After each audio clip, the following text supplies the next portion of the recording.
And we are live. Okay, that worked. Welcome to the AAC Accessible AAC pod/videocast. Right now it's in videocast form on the Accessible AAC website, but YouTube channel. But hopefully we can figure it out and get it up in the podcast so people can listen as they're driving along. I am Sean Pearson, and I'm Tanya Scott. Hello, Tanya. Hi, Sean. How are you? I'm super. How are you? I am super. I am in my office at home, and you can see I did some decorating so people can't see all my materials in the back. And I have some fancy core boards up there just so, to look somewhat professional. Overachiever. Yeah, I know. I do what I can to try and spread the love. Clearly. So I just want to give a quick rundown before we jump into the video cast of who we are and what this show will be about. That okay with you, Tanya? Yes, that sounds like a good plan. All right. So I am Sean Pearson. I am a speech language pathologist. I guess you could call me an AAC specialist, although I hate that term more than anything. I work with AAC users, I prefer. I've been doing that for quite some time. And yeah, I'm just here. I'm hoping that we can share some knowledge and some of our experiences. I know we both have a lot of experience in the AAC field, and I just hope we can share that information a little bit. And learn from each other and everybody else out there. Totally, yes. And who are you? Oh, so I'm Tanya Scott. I am also a speech language pathologist. I work with children who use AAC. ASHA does not allow ourselves to call ourselves specialists, so I am not one. But I do focus primarily on children who use AAC, and I do a little bit with AT as well. I really love to work with the low incidence populations, multiple disabilities. I have a big interest in Rett syndrome, so I do consulting, private practice home visits, and I'm very part-time in a school. Okay, cool. Seems like that's an awful lot. So I think you'll have a lot of experiences to share with us, and hopefully everyone watching this. Well, you have a lot of experience too, and you're a big team leader now, so you'll have a lot to offer. We won't discuss those things. Okay. So I think I just want to let the people at home who might be watching or listening to this, what they can expect from this. And we've discussed this, and we have it in our fancy little outline here. But I think number one, the reason we are doing this is for collaboration. We met at a conference a while back, and we do a lot of collaborating and stuff. And we're so blessed that we live in a day and age of so much technology now that it's so easy, as long as you can just put in the effort to collaborate with other people. You don't have to have someone next to you, especially with people who do work in AAC. There's often not someone else on their team or who they work with who they can collaborate. So I think we're really hoping that this will be, that this will kind of be like just therapists getting together and talking about situations and talking about challenges and successes and all sorts of things like that they can really share with other therapists, other parents or other professionals, or really anyone who just has an interest in AAC. Yeah, and I think it would be, I'm hoping that it will be a place where everybody can feel comfortable to share and learn and collaborate without judgment. If you can see 6 different AAC people and get 6 different recommendations, and I think we all need to be working together to understand where the others are coming from without judgment and criticism. Totally. This is a safe space. This is a safe space for anyone who has anything to do with augmentative and alternative communication, or assistive technology, or who's scared of paper cuts from low-tech things. It doesn't really matter. This is a complete safe space, and I hope as we grow the channel, Accessible AAC, and the video cast, people will really participate in that and grow to understand that this really is a safe space that they can discuss anything they want. So we talked about how we could go about this, and I think we had a number of different ideas for segments and things that we can touch on the show. But one thing that came up, Tanya, that we talked a lot about was tricky situations. Yes. And it doesn't seem to matter how good a therapist you are or teacher or anyone working with AAC, there's always going to be those tricky situations. You're always going to run into situations that you haven't encountered, or that you encounter over and over and over, or that your proven methods just don't seem to work with child X or person X. And I think we were thinking about something we would like to do is really focus in on each episode of a specific tricky situation and just discuss it. Just turn it into a discussion point of how we can go about addressing those barriers for that situation. Definitely. I think that is a really important part of the segment, because I think we all run into it. And, you know, being AAC people, sometimes we're somewhat on an island in our day-to-day work. Mm-hmm. So this is a great place to be able to brainstorm some of those situations. For sure. So you had one that you ran into a couple of weeks ago. I'll let you kick it off and get it started. And maybe you've had a few weeks to think about it now too. So, well, it's one that I kind of is ongoing, because, you know, I feel like there are children, and I don't want to pigeonhole a label, but I do have to say that I think I face it the most with my kids on the autism spectrum, in that, you know, we take a core vocabulary approach, we do the personal core, so the fringe that's important to the kids, and maybe they start out strong and they're great at telling me go to make something they really like go, or, you know, eating's really motivating, and so maybe we've been able to throw some different vocabulary into eating. But once we sort of master that stuff that they're interested in, I find it hard to get some of my kids to be motivated to go beyond that, to communicate around that for different functions. For example, I have a student who loves to color. And so when I got her, she was on Touch Chat, Multi-Chat, and we moved her right to Word Power 60. And she was doing great with colors because she loves to draw. So then we went and we used Draw and Get to tell me what color marker to get, and you know, different when we were using a different marker, and I would kind of try to get in and color fast and then color slow, and, you know, give her the wrong color to work on Not. But getting her to do much beyond drawing and coloring has really proven to be a challenge. And, you know, I try dance parties and she loves to dance, but you know, it's hard to get her to go beyond that initial piece that she's doing so well with. So where do you go? How do you get them? How do you get beyond that? That's definitely something that's tricky, and I think we all face. And I think you're right. I don't think it's pigeonholing really, but any kiddos or people in general who are on the autism spectrum and they have those rigid behaviors, this always becomes a huge factor. Just one thing I want to mention, I think just before we get into it, we'll probably, as we go through this, we'll probably mention specific apps or communication devices, things like that. I know you mentioned TouchTown, Word Power, or the strategies and things we're going to do aren't for one specific device or specific thing. If they are, we'll definitely note that. But especially if you're a parent watching this, or you're an educator, or someone who might not be familiar with these different apps, unless we specifically say that this is for this specific piece of technology or specific method, consider this all general. Like anything we discuss is in a general term. I just want to get that disclaimer out of the way.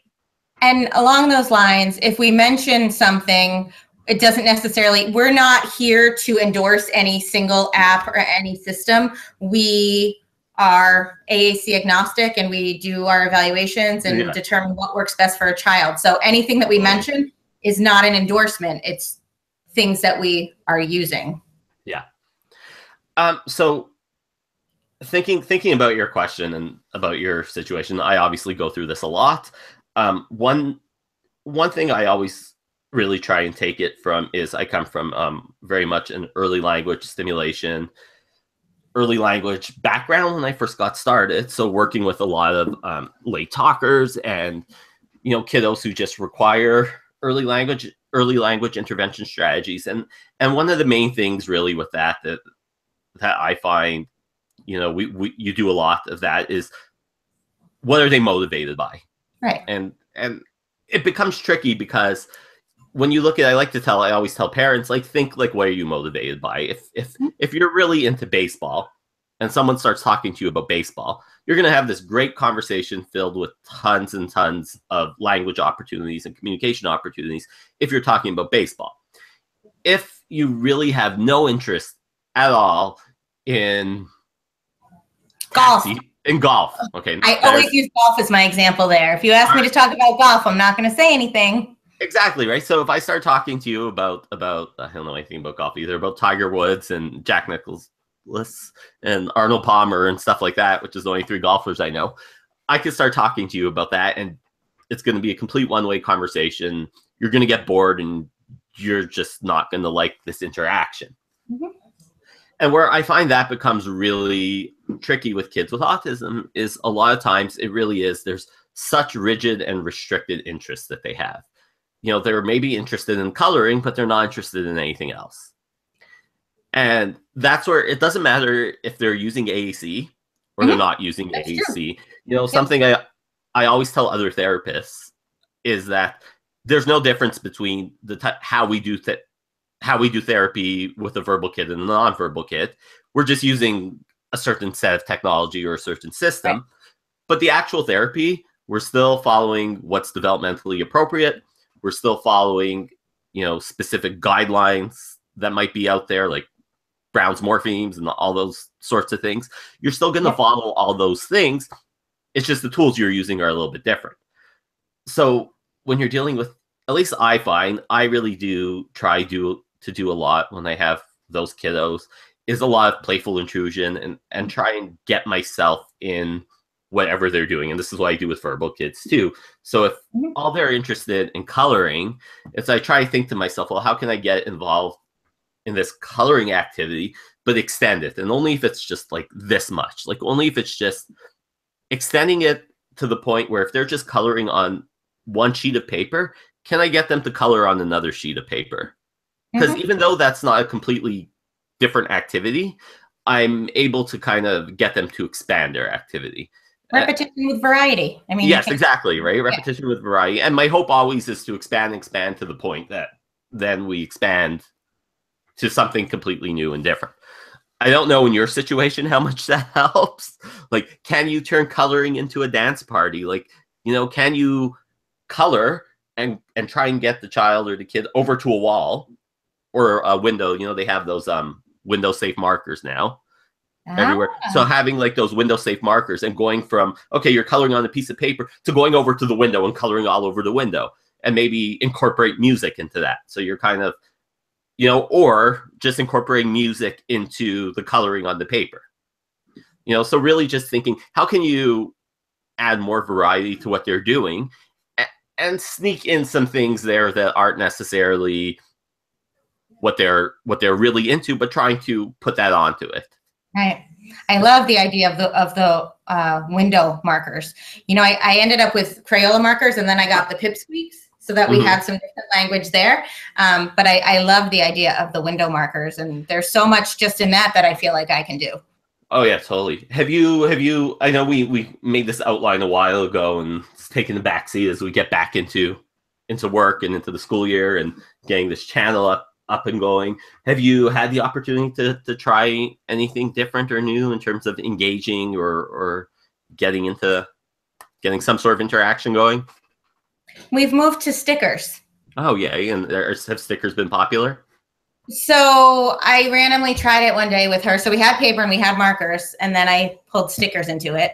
And she actually was into the stickers. So we're still using some of the same materials, but now, you know, I'd have different stickers. She'd tell me which one she would want, and then we would, you know, add on, you know, obviously she says one word, I model 2, 3, that kind of thing. And then we would incorporate the markers into that. So something else that I find has been helpful, at least for me in the past, especially when I start with a kid, is doing some sort of play inventory. You can do like an official one. I know occupational therapists have tons of play inventories, but often I just do my own, where I just like make a list of all the stuff I see that they're interested. I talk to whoever I can who works with them to make a list. And what that does is it allows me to kind of have an idea of what we can move forward. So obviously, if they're like really into coloring, you know, I'll stick on the coloring for as long as I can until I feel like, okay, I want to mix things up. I want to try and get them into something else. And it'll give me an idea of where to go or what to try next, as opposed to trying stuff all willy-nilly. Right, right. I hear you. And that's a great tool and hugely valuable when I can use it. Yeah. I have a hard time when, you know, she's happy just sitting. Yeah, I mean, and that's... She doesn't, you know, she doesn't interact with materials independently. She doesn't have an interest in stuff. I mean, what's been nice is that there is a social piece. So to be honest with you, you know, and sometimes I feel like a bad therapist for doing this, but there have been times where I've been like, you know what, I'm tossing the device aside. And I generally do this, especially with my kids on the spectrum, when I'm trying to get rapport, and I just make it about the social interaction. So we're dancing and we're singing and you know, we're dealing with that rapport. And then I move on to sort of stopping it and bringing the device in and that kind of thing. I mean, and it's going back to what you said, if she's just happy sitting. I mean, sometimes, you know, we don't want to talk, right? I know. We're going to be doing this video cast, and when we're done, I'm not going to want to talk. My throat's going to be sore. I'm just going to be, I've been talking for a half hour straight. I'm going to have no interest in talking at all. So sometimes it's the same way, again, you would give a verbal person, you know, that respect that they're not interested in talking right now. It's important that we give these kids that we're working with, that we give them their time too when they're not interested. Absolutely. And I think one of the things that I actually struggle with along those lines is I'm a very child-directed therapist. I very much take the child's lead. And so sometimes I think maybe I do that too much. You know, I never think there's really a problem for that, right? Unless you're working on like drill and articulation. But if you're working on AAC stuff, I think that's always good. The kind of one other thing that I would mention on this before we move on and let you say anything else is there's always an opportunity for receptive language and for a language input. And no matter if they're just sitting there, I mean, I use those. I've had full sessions and sat with clients, and I mean, sometimes I've had to explain to the parents why I'm doing this, but where they're completely don't do anything, don't interact, and I'm just in front of them or next to them, giving them receptive language or modeling for them on the device and giving them ALI as a language input, which we'll have series on the channel about a language input, which is, you know, basically, again, teaching the children how they're going to use the device to communicate the same way we would talk. And we'll get into that a lot more, I'm sure, as we move on. But those are opportunities to just bombard them with receptive input. And I'm glad you said that, because, you know, I know things in my head, but then sometimes I still like need permission to do them. You know, if I'm sitting in a classroom with a teacher sitting there staring at me and somebody else staring at me, you know, sometimes I get too much in my own head about, well, they're watching me. And, you know, as much as I push that aided language input, there's times where I'm like, well, I should get something. But even though in my heart of hearts and in everything I know and I read, I know that you really can't do too much aided language input. You really can't. And I'll give you my favorite story. Did you have anything else to move on before? Okay. So I'll give you my favorite story before we move on to the next thing we want to talk about. Is I worked with a child and I got nothing expressively from her for over a year and a half, for almost 2 years. Absolutely, there was nothing. She never interacted with the device and never used it. All I did for that almost 2 years was aid language input and using the device when I engaged with her. And I could just tell that there was something there, that she was just kind of, I was approached many times by the parents and other people working with her, that it was time to just drop it, that it wasn't working. But I could just tell there was something there that she was kind of hanging on to, that she was taking something in. And then, I mean, now she's a completely competent and independent user and great using it, right? But for that almost 2 years, there was zero anything from her, and no outward desire to actually use the device or do anything. So, I mean, that's my favorite story, because that really does speak to the power of aid language and receptive input and making sure that there's some understanding going on. That's a great story. Thanks for sharing that story. That's very powerful. Maybe we should start doing some research and some case studies on these kinds of kids so that we can start documenting, like, look, this is what happens. That is a good idea. I mean, I have numerous cases like that, actually, where something like that happens. And back to the channel. Sorry, I'm going to pimp the channel again, or plug the channel. Excuse my language. That's something we really want on this. I know you're going to maybe be doing a series on your stories and successes and things like that in your work with, and I'm hoping that we're going to have some parents giving their success stories. I'm hoping that we get some users as well to tell their, and other people who work with AAC users, just about those stories. And so you can see it is a long road with a lot of the kids, especially these low incidence populations. It's a long road. It can be a long, hard journey, but there's, at least in my opinion, always an end of the tunnel, a light at the end of the tunnel. Yeah, I agree with you. And I think the longer you work with a student, you start to see it. I think if you work with a student for a year and then you move on for whatever reason, I mean, I've been sort of trying to find my way and where I want to be in terms of my career. So, you know, there was a school I was in for a year, so I didn't see much. But, you know, now that I have kids I'm working with privately that I've been seeing for, you know, 2, 3, 4 years, you can see that when you're with them for that length of time. For sure. And that's, I mean, sometimes you're not lucky enough to have that, but yeah, no, definitely. When you do, it's great. All right. So the next thing we want to share is, again, either a regular segment or semi-regular segment, are therapy activities that we like. One of the biggest things I get asked by parents and other professionals and teachers and everyone else is, oh, sure, you told me how to do this. You showed me the mechanics. You showed me what I'm supposed to do. But what can I use to do it? What's out there? What can you show me? What can you tell me about? So these types of activities or suggestions that we use. So are you just nodding your head, or do you have something to say? No, I'm agreeing with you. Yes. Okay. So I'll get started with this one just because I actually became absolutely obsessed with this last year, and that's AAC Core Classroom, which is a big. It's from AssistiveWare, the ProLocal to go people. It's a pretty famous app that I think a lot of people are familiar with. I think it's still free because it was in beta. I'm hoping it's still free. As far as I know, it is still free. Now, it is designed for the classroom. However, I've given it to many families, and every family that I see on a private basis, in the one-on-one or in a clinic setting or anything like that, I always give this to them.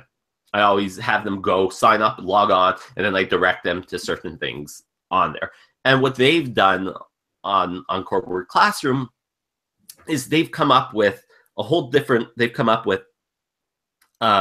classroom activities. They've come up with 5-minute fillers, they call them, which are my favorite things that they have there, which are a core word. So they take various core words, core vocabulary words. And again, we'll have, I don't know why I'm looking into the microphone here. We'll have a series on core vocabulary as well on the channel. But they take different core words and they provide activities based around a certain thing. So they'll have like a Play-Doh thing. So 5 minutes of how you can work on the core words with Play-Doh and cars and trucks and different things.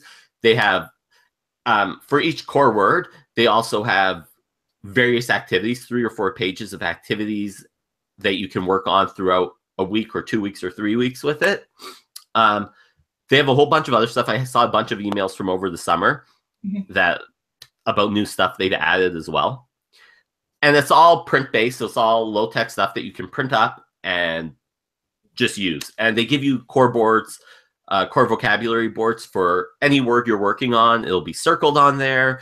They have the Australian one and the American one, I think maybe a UK one as well. So they kind of have you covered like that too. They do use the same symbols that they use for ProLocal to go. Again, if you're going low tech, this isn't an issue.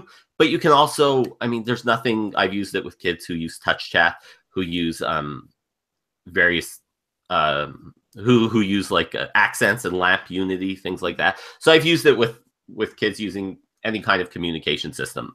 It doesn't have to be ProLocal to go. But I definitely suggest everyone, at the very least, just go have a look and browse around the website. You sign up, it's a free account, and just kind of get feel. And they run down how to use everything too, as well, which I love. I love about that too. And they have videos for everything as well, which is great. So I definitely suggest everyone have a look at that, because that's my like new favorite resource right now. Yeah, no, it's great. And what I did, I was impatient, so I didn't want to wait for reimbursement from school or anything like that. So for the classrooms I worked in, I just went to the party store. I think here it's iParty or whatever. Mm-hmm. And I got a big thing of Play-Doh, and I got some slime, and I got a bunch of things from the party store, and I put them in individual storage bags with the 5-minute filler printed and laminated from the AssistiveWare page. And I put a basket in the classroom and said, if you have 5 minutes at the end of an activity before you're waiting to transition, please just pull something out. And I have to do a training on Monday for paraprofessionals, and I'm going to remind them all that that's there, and just encourage them to use it, because a lot of times you know, kids do finish 5 minutes early, and then you know, it's a great use of time to be able to just practice communication, especially for older kids who, you know, they spend their day in academics. You know, you kind of focused around that, and just give them some time to communicate around some fun things when you have 5 minutes here and there. For sure. Awesome. Yeah. Terrific. Did you have any activities you want to talk about? I'm not putting you on the spot, because I know we both want to talk about this. So I know. If there's anything else you want to mention, you can. If not, we'll save it for next time. Yeah, let's save it for next time. I mean, I have a few I want to mention, but we talked about how I was going to do that. Yes, and in the interest of time, again, this is something we talked about this. We want to keep these pod/video casts short and concise. We're trying to keep them under a half hour. So we definitely have a lot of material that we could talk about, but that will just give us more stuff to talk about as we move forward. And I think that's definitely going to be something, a focus of this channel too, is keeping things short and concise for people to be able to consume and get an idea from it. And then, you know, things like that. All right. Definitely. So, I think our final thing we're going to talk about is some various discussion points and things, that we thought might be interesting to get a discussion going. Again, when we wrote this, do you want to do, which one should we do? Should we do the summer one / getting back into things, or should we do the time management one? Let's do the summer getting back into things, given the timing. Okay, sure. That's good timing, yes. So when we wrote this, when we wrote our outline for this episode, which was a while back, one of the things that I found, I work primarily in the school, so we do have the summers off, and I tend to go visit family in the summer. So I find it extremely challenging to stay in the loop of things going on. I'm fairly active in the online community and in the blogosphere, and I read tons of articles during the year, but in the summer it's kind of like, okay, this is family time, and I'm running all over the place and stuff, and it becomes really difficult. So one of the things I was wondering about for people who might be in a similar situation is, how do you go about staying involved and staying,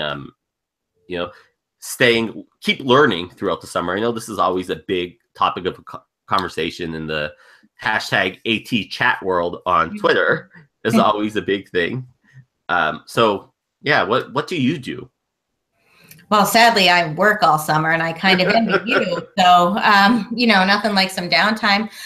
No, but I think over the summer, it's a lot of, self-directed learning. And I had a lot of plans for this summer to do that, and my self-discipline wasn't great. So I think it does take some self-discipline, whether it's carving out, an hour a week. But in addition to the blogosphere and all of the online stuff, taking time to see if there's any new YouTube videos that people are posting on therapy.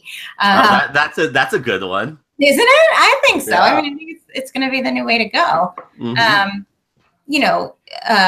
It's a great time to kind of catch up on articles. I know during the school year, I am not so good at keeping up. So maybe with some more time during the summer, it's a nice time to do some of the reading, and then think about how you might incorporate that, when you go back in the fall. Yeah, for sure. I think I agree with pretty much what you said. It's a little bit hard now because I have a little baby at home, so that kind of takes away. I used to read so many articles on the flights when I was flying out of Calgary, Canada, where I live, to go visit family. I'd have like a 6-hour flight to wherever I was going, and I would read tons of articles then, but that doesn't happen anymore. Well, she's already using your core board. You might be able to read the articles to her. That is true. Maybe we'll see. But then she would try and eat the articles. So, well, yeah, there's that. That's a pain. So, and you had mentioned something before we went on the air, and I'll let you get into that in terms of the kind of carryover now that we're starting the school year again. Yeah, and I'll keep it brief. I mean, I think this can sort of be an ongoing discussion during these video casts too. Yeah. But just in terms of, beginning of the year, getting back into the school, what are we doing to train teachers? What are we doing to train paras? What are we doing with those who are resistant, saying there's too much language, they can't navigate it, they can't do it. So just one idea I had, I'm getting ready to do a couple of trainings, one in the school I work in and a few for schools I consult to. I'm showing everyone Green Lantern, sorry. I see that. Green Lantern distracted me a bit. Yeah, sorry, okay, go. So, one thing that I want to make a part of my trainings, because I feel like so often, especially more so with new users, but they get a device and they have it for a week or a month and people are going, well, they're not using it. Well, are you modeling it? Are you teaching them? Yeah. So I want to print off a page of bliss symbols. For those of you who maybe aren't familiar, bliss symbols were used a long time ago. They're not really used in my area right now. No. And they're pretty abstract. So, I want to print out a page and just give it to them and tell them to start communicating with it. Because essentially that's what we're doing to our kids. And so I want them to see, when I put something in front of you and you don't know what it means, you're not using it either. Yeah. We need to teach it. Totally. I agree with that. So I have a ton to say on this. I'm going to make a suggestion and hopefully we can hook people here. I say in our next episode, our main discussion point is how do we go about training? And that's a great point. I have like a ton to say, but I kind of want to save it for the next episode because I feel like I could do a whole episode on that. So I think that makes sense. We can do multiple episodes on that. Yes, totally. And that might be an idea for a series on the channel here. Look at that. We'll see. Stay tuned. If anyone really wants to do a series on that, please feel free to contact us at accessibleslp@gmail.com and let us know if it's something you would like to contribute about. That would be fabulous. But definitely, let's save that. Let's save how do we, especially at that beginning of your crush, how we go about teaching people. And we'll definitely, I love that idea of yours as well. How we go about doing our trainings and making sure that people are taking it in, because it's definitely, I hear tons of, I'm so busy now. There's so much other stuff that's going on. How can we go about doing this, while taking into account everyone else's struggles, because they're definitely struggling with that and challenges at the beginning of the year, but also our challenges with having a job to do and being able to provide a certain level of service. So I think that'll be a great thing for next episode. Absolutely. All right, so that was our first episode of the Accessible AAC podcast. What did you think, Tanya? Sorry, I always say your name wrong. I'm gonna hang up on you next time you do that. No. No, I think that, especially getting into it, there really is just so much to talk about. Yeah. Certainly no shortage. It's a nice discussion forum. It's a nice place to bounce off ideas. And it's real, don't get me wrong. The research is important. All of the stuff out there is important. But, the people who are day to day in the trenches being able to just have ongoing discussions in a safe space, I think is really important.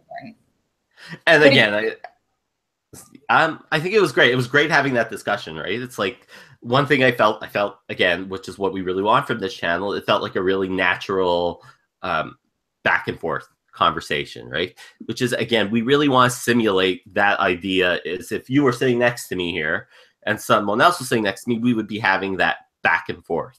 Right. Just that back and forth going. And that's what we really want from this. We want it to seem like that. And we want you to feel like when you're listening to it, you're just kind of, listening in on this just natural conversation. One thing I think that we'll never do, hopefully on the show, is tell you how to do something. No. Tell you that this is the way this has to go. I think, and that's really important. And that's really important. We just want to share all this information with you. Yep. All right. So just let everyone know, because you're supposed to do this on YouTube, is click subscribe. If I can figure it out, I'll put somewhere in a corner for you to click click subscribe and like it if you do.